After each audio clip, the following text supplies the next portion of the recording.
पाकिस्तान की white ball team की सलमान अली आगा की क़यादत में अवे सीरीज़ खेलने के लिए बांग्लादेश और वेस्ट इंडीज़ का दौरा कर रही है और आने वाले महीनों में पाकिस्तान को एशिया कप और ICC वर्ल्ड T20 के चैलेंज भी दरपेश हैं। गुफ्तगू के लिए स्टूडियो में हमें ज्वाइन कर रहे हैं रोज़नामा जंग कराची के senior cricket sports correspondent senior सहाफ़ी अब्दुल माजिद भट्टी साहब। खुश आमदीद कहेंगे आपको।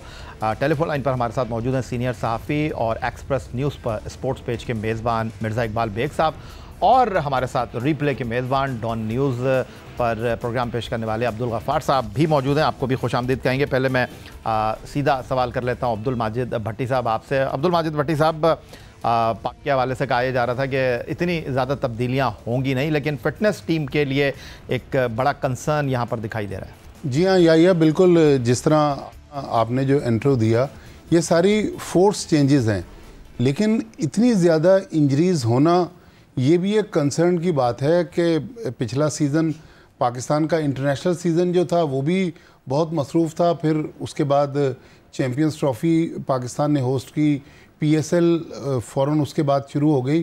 तो मेरा ख़्याल में वर्कलोड मैनेजमेंट की हम लोग बात तो करते रहते हैं, लेकिन बहुत सारे प्लेयर्स ऐसे हैं, नसीम शाह उसकी एक प्राइम एग्जांपल है कि उनका वर्कलोड मैनेज नहीं हुआ, क्योंकि वो पाकिस्तान की तरफ से तीनों फॉर्मेट्स खेलते हैं। और नसीम शाह PSL के दौरान भी सुनने में आया था कि वो फिट नहीं है, फिर जो बांग्लादेश की होम सीरीज़ थी उसमें भी फिट नहीं थे। तो मेरे ख्याल में अब जो नया सीज़न शुरू होने जा रहा है, जिसमें हमने पहले T20 खेलने, कुछ वनडे इस साल कम है, फिर टेस्ट मैच का भी जो ICC वर्ल्ड टेस्ट चैम्पियनशिप का साइकिल है वो भी पाकिस्तान का शुरू हो जाएगा। तो मेरे ख्याल में दो अलग अलग कोचेज़ हैं, लेकिन वर्कलोड मैनेजमेंट जो है ये पाकिस्तान का माजी में भी एक मसला रहा है, लेकिन इस पे क्रिकेट बोर्ड को और टीम मैनेजमेंट को सीरियसली सोचना पड़ेगा।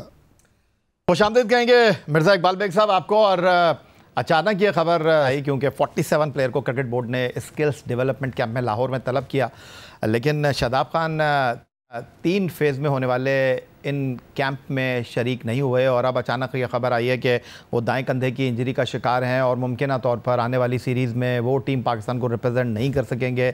और जिस तरह माजिद भट्टी साहब कह रहे थे कि बड़ा सीरियस कंसर्न है मेडिकल के हवाले से टीम पाकिस्तान को लेकर, आपके 2 फास्ट बॉलर मुकम्मल फिट नहीं हैं, फिर अब नायब कप्तान का अनफिट होना। बहुत बहुत शुक्रिया याया। मैं समझता हूँ कि ये पाकिस्तान क्रिकेट के लिए एक बड़ी मुश्किल सूरत हाल है और जिस तरह माजिद भट्टी कह रहे थे, वाकई में वर्कलोड जो है मैनेज नहीं किया। अब आप देख लें पाकिस्तान की T20 रैंकिंग में अगर आप जाकर देखें तो बैटिंग में बाबर आजम 12वें और मोहम्मद रिजवान 13वें नंबर पर है। कहाँ T20 में पाकिस्तान टॉप 10 में पाकिस्तान के बैट्समैन मौजूद हुआ करते थे। और अगर बॉलिंग में देखें तो शाहीन आफरीदी टॉप 20 में भी नहीं है। आप देखें कि 18वें नंबर पर जो है वो हारिस रऊफ और अब्बास आफरीदी हैं। तो इससे जाहिर होता है कि पाकिस्तान ने जो मैचेस खेले उसमें पाकिस्तान की कारकर्दगी मायूस कुन रही, खासतौर पर न्यूजीलैंड का जो दौरा था। तो और फिर चूंकि बहुत ज्यादा क्रिकेट हो रही है, अब शादाब खान अगर अनफिट हो जाते हैं तो उनका मुस्तकबिल क्या होगा एज अ वाइस कैप्टन। बाद लोग तो कह रहे थे कि उनके लिए बाकायदा लॉबी की जा रही थी कि वो पाकिस्तानी T20 टीम के कप्तान बन जाए और वो न्यूजीलैंड के दौरे पर कप्तान बनते बनते रह गए। तो अब पाकिस्तान क्रिकेट बोर्ड के लिए अब एक मुश्किल सूरत हाल है, किस तरीके से मैनेज करते हैं। सितंबर में एशिया कप हो रहा है, उसके हवाले से बड़ी हौसला अफजा खबरें हैं और फिर उसके बाद आप देखें असल तो हमारे लिए फरवरी में T20 वर्ल्ड कप है। तो पाकिस्तान किस तरीके से मैनेज करेगा। पाकिस्तान के 3 टॉप के क्रिकेटर्स जो है वो लगता है इनके प्लान में शामिल नहीं है, बाबर आजम, मोहम्मद रिजवान और शाहीन शाह अफरीदी। और इस टीम के साथ सलमान अली आगा। बांग्लादेश को तो हरा लेंगे हम बांग्लादेश में। वेस्ट इंडीज के खिलाफ वेस्ट इंडीज में खेलना और अमेरिका में खेलना थोड़ा मुश्किल होगा, क्योंकि वेस्ट इंडियन टीम जो है या वो ऑस्ट्रेलिया के लिए एक मुश्किल सूरत हाल पैदा कर रही थी जो पहला टेस्ट बारबाडोस में हुआ। तो अब देखें क्या होता है, लेकिन पाकिस्तान के टीम मैनेजमेंट को, इनकी मेडिकल स्टाफ को वर्कलोड मैनेज करना पड़ेगा, वरना बड़ी मुश्किल सूरत हाल होगी आइंदा आने वाले वक्त में। अब्दुल गफ़ार साहब आपको भी खुश आमदीद कहते हैं और बड़े शायद हैं आपकी, और आप दोस्तों की महफिल में बैठे हैं या अपना प्रोग्राम होस्ट कर रहे हो, आप ये शिकवा करते हैं कि यार सब कुछ लाहौर में ही होता है, ख़ासतौर पर क्रिकेट के हवाले से। लेकिन शायद मुझे लगता है क्रिकेट बोर्ड ने आपकी बात सुन ली। 8 जुलाई से national stadium Karachi Pakistan team के 10 दिन के कैंप को होस्ट करने जा रहा है, जिसमें न सिर्फ पाकिस्तान वाइट बॉल टीम के क्रिकेटर्स होंगे बल्कि शाहीन के खिलाड़ी भी होंगे जो कि इंग्लैंड जा रहे हैं। तो इसको आप किस तरह देख रहे हैं? रोज़ जाएंगे आप स्टेडियम? अस्सलामुअलैकुम इकबाल भाई को भी सलाम और इसी तरह माजिद साहब को भी। देखें फैसला लाहौर में हुआ कि कराची में कुछ ना कुछ हो जाए तो बड़ी बड़ी मेहरबानी उनकी कि कराची में कुछ चीज हो रही है। लेकिन यही मैं जरूर कहूंगा कि अभी जैसे इकबाल भाई भी फरमा रहे थे और माजिद भाई के एक दो पॉइंट्स हैं, मैं उनको आगे बढ़ाऊंगा। आप देखें सादिया इकबाल, उन्होंने बहुत सराहना चाहिए कि T20 रैंकिंग में नंबर 1 पोजीशन में, नशरा सिंधु टॉप 8 में आती हैं। लेकिन आप बिल्कुल सही निशानदेही की इकबाल साहब ने कि आपकी कोई इस पर रिलायबिलिटी नहीं है। जो आपकी T20 की टीम है उसके अंदर भी अब आपके मेजर प्लेयर आउट हुए हैं, लेकिन उनकी रिप्लेसमेंट कितनी जल्दी आप बना सकते हैं और बड़ी टीमों के खिलाफ वो कैसा परफॉर्म करेंगे। एशिया कप में आई थिंक दूध का दूध और पानी का पानी हो जाएगा। इसी तरह जो वर्कलोड मैनेजमेंट की बात की, मुझे इस चीज को यहाँ पे रेज करना है कि इससे पहले कि मैं बांग्लादेश वाली सीरीज पर आऊं कि शाहीन शाह अफरीदी आपको याद है जनूबी अफ्रीका में टेस्ट मैचेस नहीं खेल रहे थे। इसी तरह उसके बाद वो T20 भी आप नहीं खेल रहे, तो फिर आपने उनको खिलाना सिर्फ वनडे के अंदर है और कितना खिलाना है। तो बड़ी हद तक जो है वो मामला खिचड़ी की तरह यहाँ पर जो है ना वो एक खिचड़ी बनी हुई है। ऐसे लगता है कि जैसे जो माइक हैसन है, जो नए हेड कोच हैं, उनको संभालते संभालते टाइम लग जाएगा। क्योंकि अब अजहर महमूद साहब की मिसाल देखिए, 2021 के बाद से 6-7वें हेड कोच हमारे टेस्ट में आ गए हैं। बहुत शुक्रिया अब्दुल गफ़ार साहब, बहुत शुक्रिया मिर्ज़ा इकबाल बेग, बहुत शुक्रिया स्टूडियो में हमें ज्वाइन करने के लिए अब्दुल माजिद भट्टी साहब।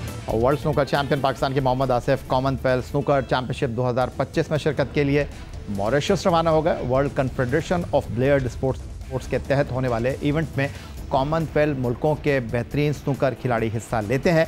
मोहम्मद आसिफ ने 2024 में दोहा में होने वाली IBSF world men's snooker championship जीतकर इस चैंपियनशिप में शिरकत के लिए क्वालिफाई किया। मोहम्मद आसिफ अब तक 3 मरतबा आलमी स्नूकर का टाइटल अपने नाम कर चुके हैं। कॉमनवेल्थ स्नूकर चैंपियनशिप 2 जुलाई से शुरू हो रही है। इससे पहले मोहम्मद आसिफ समेत पाकिस्तानी क्यूज ने एशियन स्नूकर चैंपियनशिप में हिस्सा लिया था, जिसमें 6 रेड बॉल स्नूकर चैंपियनशिप के सेमीफाइनल में शिकस्त से वो 2-4 हो गए थे और मोहम्मद सजाद और Awais Munib pre quarter final तक ही जगह हासिल कर सके थे। एशियन स्नूकर टीम इवेंट में भी पाकिस्तान सेमीफाइनल तक पहुंचने में कामयाब रहा था। यकीन, मेहनत, लगन और फिर एक ऐसा नाम जिसने फुटबॉल की दुनिया को कई तारीफ दी। बात हो रही है क्रिस्टियानो रोनाल्डो की। ये खिलाड़ी नहीं बल्कि एक दौर का नाम है। एक ऐसे खिलाड़ी जो नस्लों को मुतासर करते हैं। दुनिया के सबसे कामयाब, बासर और मेहनती फुटबॉलर में शुमार होने वाले क्रिस्टियानो रोनाल्डो का सफ़र एक छोटे पुर्तगाली जजीरे से शुरू होकर आलमी फ़ुटबॉल के सबसे ऊंचे मुकाम तक पहुंचा। 5 फरवरी 1985 को पैदा होने वाले रोनाल्डो ने स्पोर्टिंग CP से फ़ुटबॉल का आगाज़ किया। 2003 में मैनचेस्टर यूनाइटेड ने उन्हें साइन किया और वहां से उनका आलमी शोहरत का सफ़र शुरू हुआ। इब्तदाई कामयाबियों में FA cup, English Premier League और UEFA चैम्पियंस लीग शामिल थी। 2009 में उन्होंने 94 मिलियन यूरो की तारीखी मुंतकिली के तहत रियल मैड्रिड को ज्वाइन किया। यहाँ उन्होंने 4 चैम्पियंस लीग 2014, 2016, 2017, 2018 और La Liga title, 2 Copa del Rey और रियल मैड्रिड के लिए सबसे ज़्यादा गोल करने का रिकॉर्ड अपने नाम किया। और रोनाल्डो ने चैंपियंस लीग में मुसलसल 6 साल 2012 से 2018 तक टॉप स्कोरर रहने का एजाज़ हासिल किया। 2018 में क्रिस्टियानो रोनाल्डो ने जर्मन क्लब यूवेंटस से मुआहदा किया और यहाँ भी कामयाबियाँ समेटी। 2021 में वो मैनचेस्टर यूनाइटेड से वाबस्ता हो गए, लेकिन उनकी ये शराकत इस मरतबा ज़्यादा तवील ना रही और 2023 में वो सऊदी अरब के क्लब अल नसर से मुंसलिक हुए। वो अल नसर के लिए 111 मुकाबलों में 99 गोल कर चुके हैं और अपने करियर में 1000 गोल्स के हदफ के बहुत करीब हैं, क्योंकि वो अब तक क्लब और मुल्क की नुमाइंदगी करते हुए मजमूई तौर पर 938 गोल कर चुके हैं। और रोनाल्डो 2003 में अपने डेब्यू के बाद से पुर्तगाल के लिए 221 मुकाबलों में 138 गोल कर चुके हैं। 5 बार के बैलन डीआर जीतने वाले रोनाल्डो 11 बड़े बैनुल-अक़वामी टूर्नामेंट्स में खेल चुके हैं, जिनमें उन्होंने 2 नेशंस लीग टाइटल्स और यूरो 2016 जीता है। पुर्तगाल में पैदा होने वाले स्टार फुटबॉलर क्रिस्टियानो रोनाल्डो ने दुनिया भर में फ़ुटबॉल खेली और वहाँ रिहाइश भी इख्तियार की, लेकिन अब उन्होंने न सिर्फ सऊदी अरब को अपना दूसरा घर करार दे दिया है, बल्कि ये भी ऐलान किया है कि वो अपनी बाकी ज़िंदगी यहीं बसर करने की ख्वाहिश रखते हैं। क्रिस्टियानो रोनाल्डो ने गुज़िश्ता हफ्ते सऊदी क्लब अल नसर के साथ 2 साल का नया माहिदा किया है। हालांकि वो पहले ही इंकशाफ कर चुके हैं कि उन्होंने इन टीमों की पेशकश मुस्तरद की जो उस वक्त अमरीका में जारी क्लब वर्ल्ड कप में शरीक हैं। क्रिस्टियानो रोनाल्डो ने अपने वीडियो पैगाम में कहा कि सऊदी अरब एक पुरअमन और महफूज मुल्क है, जहां वो और उनका ख़ानदान ख़ुद को घर जैसे माहौल में महसूस करता है। रोनाल्डो ने कहा कि उनका ख़ानदान हमेशा उनके फ़ैसलों की हिमायत करता है और वो यहाँ सऊदी अरब में बहुत खुश हैं, इसीलिए उन्होंने यहाँ अपनी ज़िंदगी बसाने का फ़ैसला किया है। और रोनाल्डो का कहना है कि वो सऊदी क्लब के साथ बड़ा टाइटल जीतने के मिशन को मुकम्मल करना चाहते हैं। उन्होंने इंकशाफ किया कि उन्होंने अमरीका में जारी फीफा क्लब वर्ल्ड कप में शिरकत की पेशकश को आराम और तैयारी के लिए मुस्तरद कर दिया, ताकि वो आइंदा साल अमरीका, कनाडा और मैक्सिको में होने वाले वर्ल्ड कप फुटबॉल 2026 के लिए पुर्तगाल की नुमाइंदगी कर सकें। पाकिस्तान फुटबॉल फेडरेशन में इंतखाबात और नए सरबराह सैयद मोहसिन गिलानी मुंतखब हुए और अब पाकिस्तान फुटबॉल फेडरेशन ने मुख्तलिफ आसामियों के लिए इश्तिहार जारी कर दिया है। PFF ने हेड ऑफ वुमेन फुटबॉल के लिए इश्तिहार जारी कर दिया है। Technical director, director international relations और डायरेक्टर डेवलपमेंट, डायरेक्टर मार्केटिंग के ओहदों के लिए भी इश्तिहार जारी किया गया है। इसके अलावा manager development, manager international relations, manager marketing और सोशल मीडिया मैनेजर की तैनाती के लिए एडवर्टाइजमेंट की गई है। मतलूबा ओहदों के लिए कागजात जमा कराने की आखिरी तारीख 4 जुलाई है। उधर इंडोनेशिया में पाकिस्तान ख़वातीन फुटबॉल टीम को इतवार को अपनी तारीख की बदतरीन नाकामी का सामना करना पड़ा जब वो AFC women's Asian cup qualifier में चाइनीज़ ताइपे के हाथों 8 गोल से हार गए।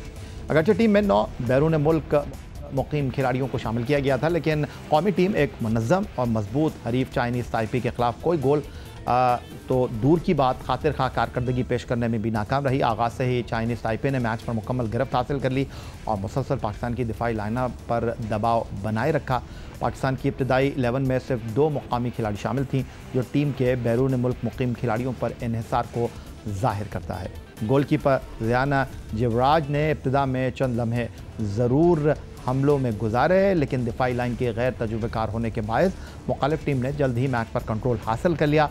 चाइनीज़ ताइपे ने पहले हाफ में 3 गोल स्कोर किए कि दूसरे हाफ में मजीद 5 गोल किए, जिनमें से 4 गोल आखिरी 6 मिनट में हुए। ये नतीजा पाकिस्तान ख़वातीन फुटबॉल की बैनुल-अक़वामी तारीख में सबसे बड़ी शिकस्त के तौर पर रिकॉर्ड किया गया है। पाकिस्तान की टीम अपना अगला क्वालिफायर 2 जुलाई को मेज़बान इंडोनेशिया के ख़िलाफ़ खेलेगी, जबकि इसके बाद 5 जुलाई को किर्गिज़स्तान के ख़िलाफ़ मुकाबला होगा।